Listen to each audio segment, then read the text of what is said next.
मेरे प्यारे दोस्तों, आप लोग का स्वागत मैं प्यारे चैनल माँ भवानी लोक संगीत पर। मैं बहुत प्यारा सा एक देवी भजन गीत लेकर आप लोग के बीच में आई हूँ जो सुरक्षित है। आप लोग सुने। अगर देवी भजन गीत अच्छा लगे तो चैनल पर जाके चैनल को सब्सक्राइब, शेयर, लाइक, वीडियो पूरा जरूर देखें, बेल आइकन दबाएं।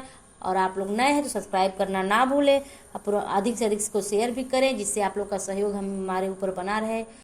भीगे रे टीका भीगे रे नथिया, अरे भीगे रे टीका भीगे रे नथिया, भीगे सिंदूरवाना। हे मैया तो के ओढ़ा देव चुंदरिया, आइल बा सवन माना। हे मैया तो हे ओढ़ा देव चदरिया, आइल बा सवन माना। भीगे रे टीका भीगे रे नथिया, भीगे सिंदूरवाना। भीगे रे टीका भीगे रे नथिया, भीगे सिंदूरवाना। हे मैया तो हे ओढ़ा देव चुनरिया, आइल बा सवन माना। हे मैया तो हे ओढ़ा देव चदरिया, आइल बा सवन माना। भीगे रे हरवा भीगे रे चूड़िया, भीगे कंगनवाना। भीगे रे हरवा भीगे रे चूड़िया, भीगे कंगनवाना। हे मैया तो हे ओढ़ा देव चुनरिया, आइल बा सवन माना। हे मैया तो हे ओढ़ा देव चदरिया, आइल बा सवन माना।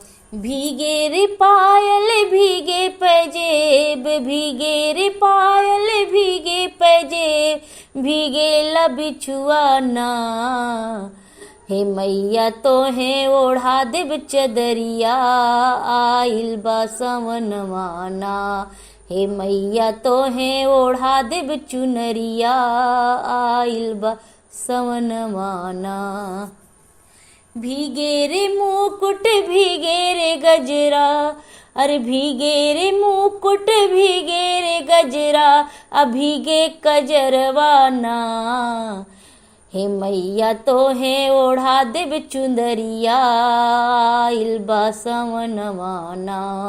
हे मैया तो हे ओढ़ा देव चदरिया, आइल बा सवन माना।